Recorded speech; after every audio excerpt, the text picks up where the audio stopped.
Russian drones breaching NATO skies, Donald Trump calling Russia an aggressor for the very first time.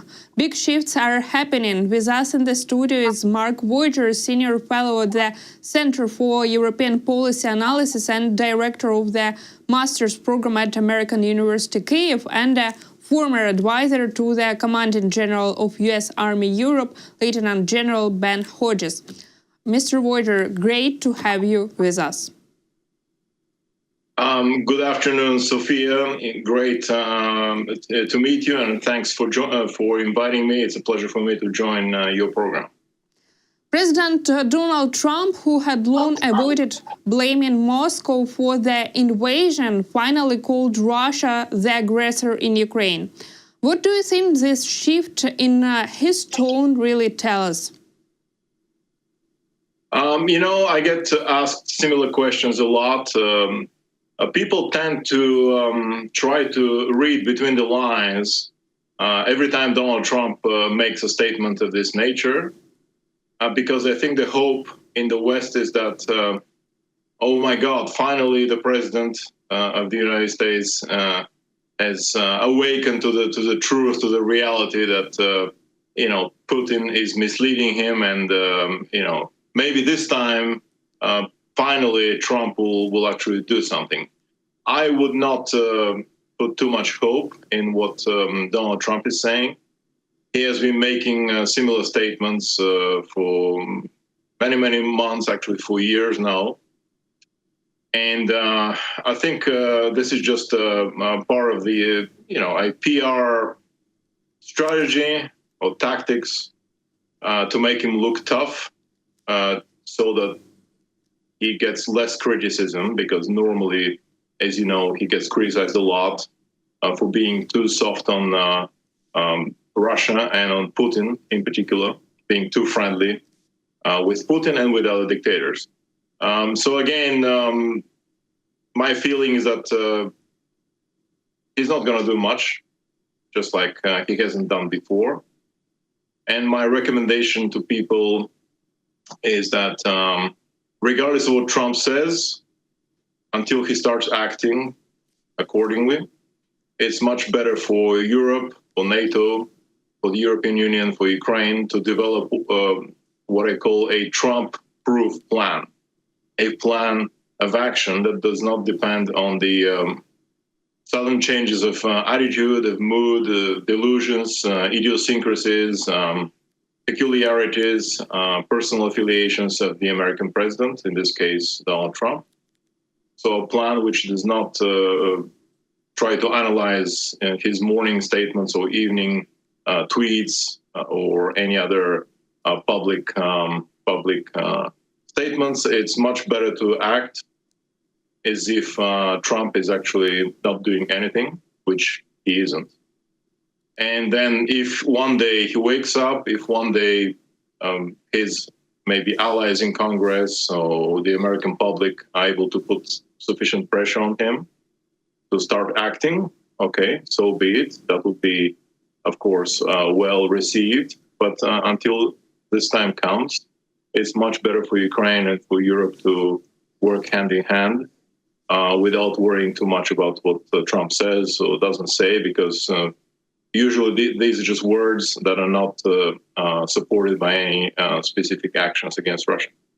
Well, that's a very good point, especially about start acting, because just days earlier, Trump also said he would only consider sanctions once every NATO member state stops buying Russian oil. And now we are not talking about not only about Hungary or Slovakia, it's also Turkey with President Erdogan, who is still keeping close ties with dictator Putin. And you already mentioned that Trump needs to start to action and start to act.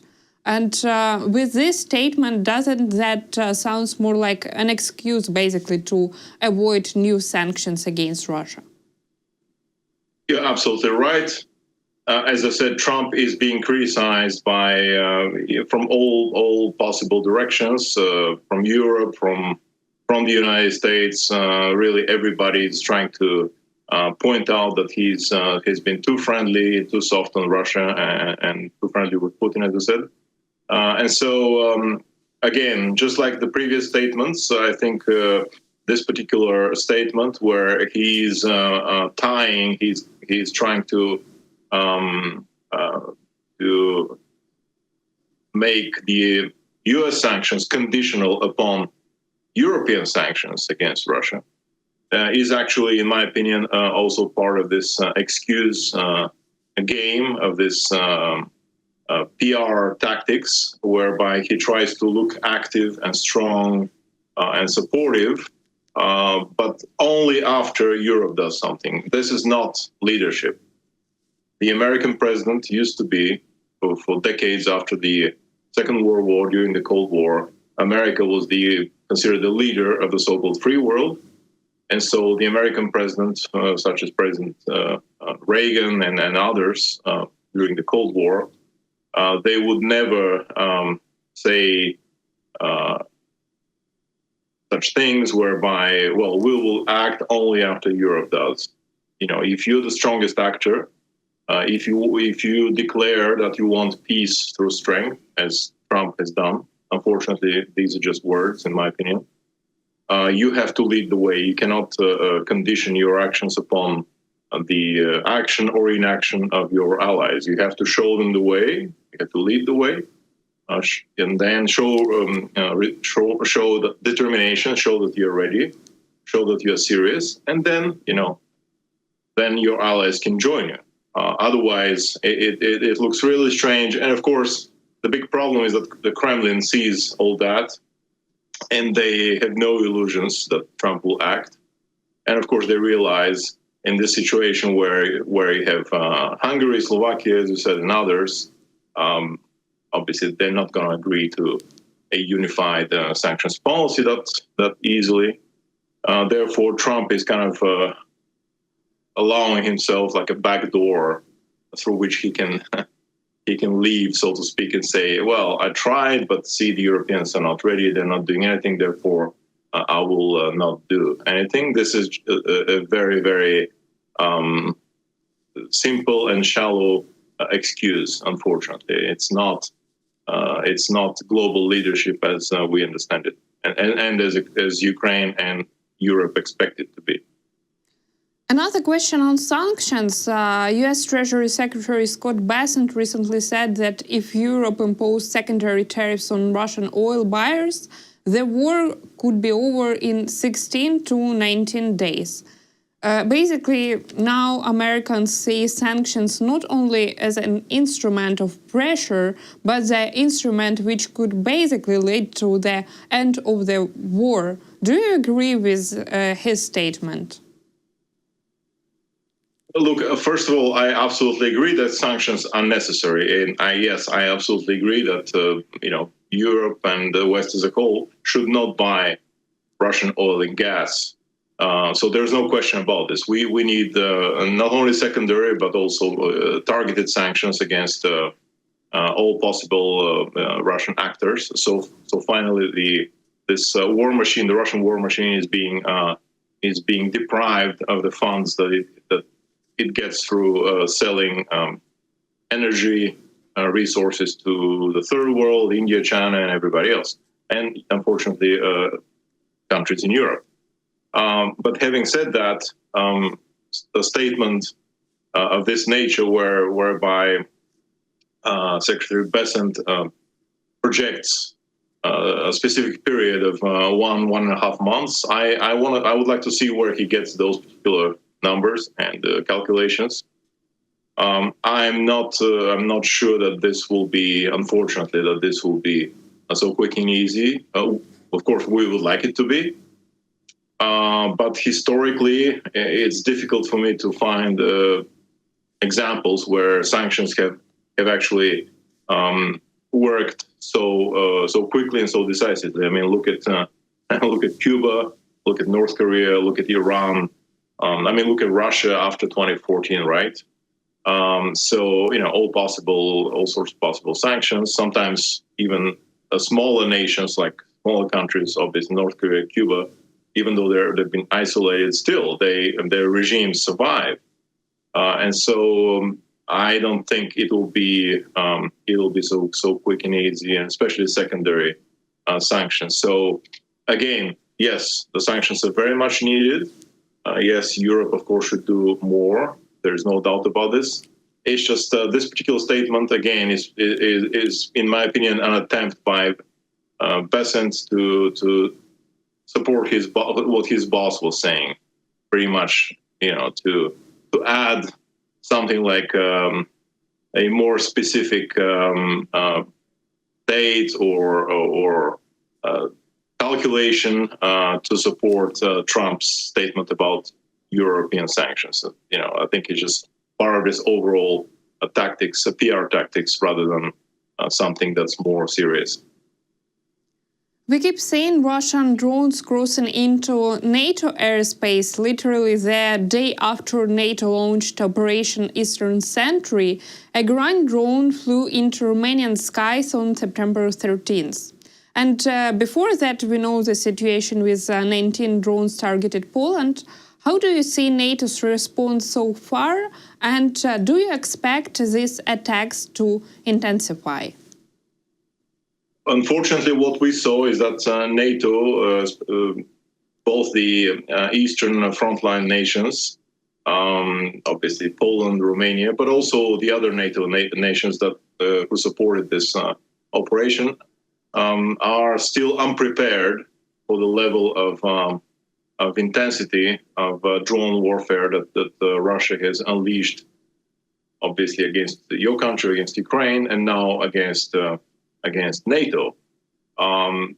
If you look at the numbers, at least the officially published numbers, that only 4 drones were taken down. To do this, NATO had to dispatch F-16, F-35 fighter jets, supported by tankers and other assets, aerial and other assets, and reconnaissance planes, most likely. One of those drones costs about $50,000 plus or minus, as we understand it. Whereas the rockets that took them down would cost more than $1 million. This is simply unsustainable in the long run. Okay, so it worked once, but what if Russia sends not 19 drones, but 190 or 500, as they send almost every night against Ukraine, right? Plus, these are just 2 countries. What if they do it against all the Baltic nations, Estonia, Latvia, etc., Lithuania, and do it on a regular basis? So NATO has to wake up. The European Union has to also support an initiative to create this drone wall, so to speak, whereby, first of all, they provide enough funding for Ukraine, for Ukraine's drone manufacturing companies to develop and to build as many drones as possible. So Ukraine becomes the first line of defense and the most important part of this drone wall that will protect Europe. Then, of course, Europe has to provide drones for its own armed forces. And so what Russia did is, unfortunately, test first the political resolve of the leadership at the highest level in NATO, the cohesion, the coherence of their response. And second of all, they tested the military response systems. And again, with such a limited attack, if they do it on a regular basis, I don't see how NATO would be able to sustain that in the long run. Therefore, they need solutions, and they need them fast. And of course, Ukraine will always be part of this solution. And let's put it this way: Europe and NATO need Ukraine's technology, Ukraine's drones, Ukraine's expertise and know-how, and of course, you as Ukrainians need Western support, especially funding. Another accident with a drone, not that big one, but still, just yesterday, right in the center of Warsaw, a drone was shot down over government buildings and the presidential Belvedere residence. 2 Belarusian citizens were detained, and we don't have any hard proof yet on Russian involvement, but it sure looks like Moscow is intensifying hybrid war against NATO countries. What's your take? Yes, absolutely. Actually, you just gave an answer to your previous question whether these attacks will continue. Yes, they will, and they are, because this is exactly what hybrid warfare is about. It is the type of warfare that we call a sub-Article 5, sub-threshold actions, military actions, and non-military actions. In this case, they use this principle of deniability. In other words, oh, well, these are just Belarusian guys. We had nothing to do with that, right? So they deny, but obviously, I think they're behind this in some way. And again, they're testing the political resolve and the decision-making chain of command also. And then these attacks can continue because nowadays with so many drones, we're talking about not only tens of thousands or hundreds of thousands, there are millions of drones in circulation. We could imagine situations where, unfortunately, either Russian actors or agents associated with them, or terrorist organizations, or criminals also acting in cooperation with Russia, are able to launch drones, on a regular basis. I mean, it's become as easy as that. Look at even Operation Spiderweb that was initiated by Ukraine against Russia. I mean, you just put drones in trucks, right? I'm sure the Russians are capable of, launching something maybe on a smaller basis against Europe, because Europe is open, the borders are open. The European states are free. These are not police societies, police states like they're open societies, unlike Russia. And so I think these hybrid attacks will continue, unfortunately. And of course, also they will include not only drones, but because hybrid is a complex phenomenon, it includes military and non-military tools. So these will also include cyber attacks, just like the Russians launched one massive attack against Estonia in 2007. There will be information warfare, which they always use. There will be something we call lawfare or legal warfare. Socio-cultural tools, political energy, crime, diplomatic. I mean, there's a whole range of actions which they can use. We have to prepare as Europe, our societies, not only our military, but our societies, to actually be more resilient and be able to withstand and then, ideally deter and defeat such Russian aggressive hybrid actions. President Zelensky said all this reminds him of Crimea back in 2014, that with new technology, basically, you don't need even an army anymore. You just can attack with drones, as we see it with Poland. Do you see the same parallel, and could we consider it as a preparation for something bigger? Yes, I agree that unfortunately we live in a brave new world. I'll put it in quotation marks, where the national borders are no longer, as we call them, impermeable, that they can be penetrated. There was a period of time when at least the Western world or European countries thought that their borders are stable, that they cannot be violated so easily. But now with this drone technology, as we spoke earlier, anybody, not only Russia, terrorist organizations, criminals, even individuals can actually launch attacks that can threaten the government of a certain country, such as Poland or others. Effectively, this is a very dangerous situation, and and then Russia will be using these more and more in the future. So this is how I see the upcoming developments, unfortunately.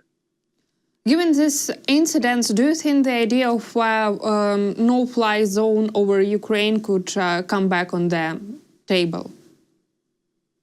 Yes, this is something that some of my colleagues from the Center for European Policy Analysis, Ambassador Voyger, but also many others, have been discussing, have been calling for since the start of the war, since the spring of 2022, creating a no-fly zone.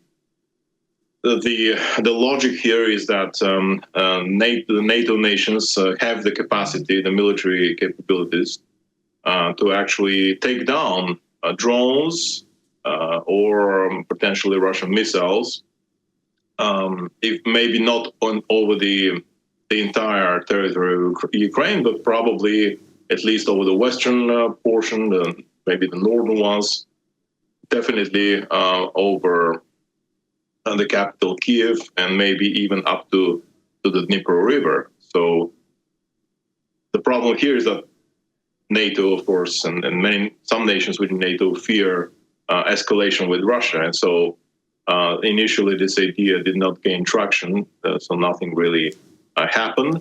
But now that drones are penetrating NATO territory, this is, I think, a wake-up call for NATO and for Europe. So suddenly, finally, the NATO countries, the NATO governments, leaders, and their societies, they suddenly realize borders do not exist anymore. They do not protect them anymore. They don't exist in the air. And so the best defense of NATO is actually helping Ukraine stop these drones and missiles over Ukrainian territory, and so they don't penetrate NATO territory. So this is, I think, I'm more hopeful here that finally the moment has come for Europe and for NATO to really wake up and decide that they need action, specific action to actually not only help you but also protect their own territories by helping you take down such threats. And my final question for today on security guarantees for Ukraine. For years, Ukrainian society and government dreamed about a NATO membership, and now at least about the NATO troops on the ground. And but now we see that even NATO countries themselves don't seem fully safe with this situation with drones and hybrid war with Russia. So what, in your opinion, from your perspective, could actually serve as effective security guarantees for Ukraine? Well, I guess this is the million-dollar question, right? Because we've been talking about this for many, many years, especially in the context of the ongoing aggressive war by Russia against your country. As I said earlier, the problem is that within NATO operates, based on the principle of consensus. You know that you've lived in Europe, you've worked in Brussels, so this is no secret that all nations within NATO have to decide, and therefore, if one is against, then it becomes difficult and even impossible to actually implement actions of this nature. And of course, this is a very controversial action for many countries in Europe, and I'm not talking only about Slovakia and Hungary because their governments are friendly to Russia, but sometimes even countries that are in the Mediterranean or that are not close to the theater of action.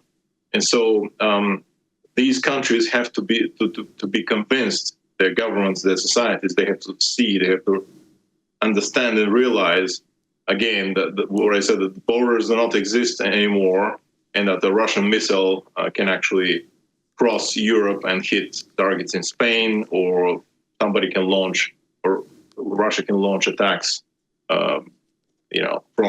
from the sea against countries that are far away from Ukraine, whether by using missiles or drones. And so the fact that a country is far away doesn't mean it cannot be attacked by Russia. And so there comes the question, what do you do about this? Of course, in my opinion, the best solution would be for NATO to accept Ukraine as a full-fledged member of NATO. This is what not only you, but many of us in the West, in America and in Western Europe, all of us who are friends of Ukraine, have been dreaming about, have been writing about, pushing for, talking about, etc. But the problem is that it's easier said than done, given this political atmosphere. And so because politics is the art of the possible, it's really an art where you have to be able to balance and navigate between the ideal state of affairs that you want to achieve and those things, those developments that are actually possible and realistic. So in this case, at this point, I think it's much more feasible and realistic to actually take steps for NATO to take steps to support Ukraine and give Ukraine at least some guarantees, starting with this air shield or protection of the Ukraine's skies. So taking down Russian missiles, Russian drones, etc. That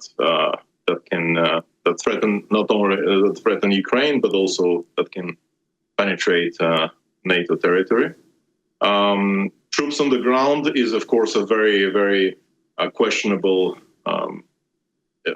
difficult issue to tackle. They are much necessary. They are needed. The question is, will the European nations have the resolve and the determination to do that? I find it difficult to believe that any nation will send troops for as long as there are active, ongoing military actions. Unfortunately, I would like this to be. I wish this were not the case. I wish NATO would be able to send boots on the ground. Maybe a realistic scenario would be for NATO to send troops in the western parts of the country where they protect strategic infrastructure. They engage in air defense and other activities. And in this way, Ukrainian troops can actually focus more on the fighting in the east and in the south. Now, I want to give a specific example. The specific example of the Balkans. I mean, for example, countries like Kosovo or Bosnia, Herzegovina, they're still not members of NATO, but 30 years ago, 25 to 30 years ago, NATO actually fought a war against Serbia, against then remnants of Yugoslavia, to actually protect the Bosnian population, and then Kosovo, the Albanians in Kosovo. And there have been NATO operations and NATO presence there to this day that guarantee the existence and the security of those nations in the Balkans. So we have examples where NATO is actually able to provide for the security of countries that are being attacked by their neighbor. Of course, I agree that Bosnia, Kosovo are much smaller. Of course, Serbia is not Russia. Of course, the Western Balkans are much closer to Europe in such way, in some way. But still, NATO 30 years ago was proactive and designed a plan to stop the fighting and to impose a ceasefire and to protect those two nations. Therefore, I think nowadays NATO should do more. And again, send boots on the ground, at least in the western part of Ukraine, and then close the skies above large portions of the country, provide training, provide funding, so that your military can actually focus on the real fighting and defeat Russia. And after the victory has been achieved, then of course Ukraine fully deserves to be a NATO member. And NATO can only learn from you. I mean, you have the strongest and most experienced army on the European continent nowadays. That is actually fighting and destroying the Russian army, the Russian assets and weapon systems, and so NATO needs you as a member state, as the first line of defense against Russia, and so hopefully this will become a fact. But for this, you have to prevail, and to do this, you need Western European, of course, American, ideally also American weapons, American funding, but for now, primarily Western European funds and weapons, so you can defend yourself, and by doing this, you also help Europe. So it will be like a mutual support arrangement, like a symbiotic relationship. And the strategic goal is to defeat Russia in Ukraine and deter Russia in the Baltics and in Eastern Europe, so that they do not try any military adventures against the NATO nations there. Mr. Voyger, thank you so much for this insightful and interesting conversation, and thank you for joining us and for your time. Thank you, Sofia. Always a pleasure. You can always count on me to join your program.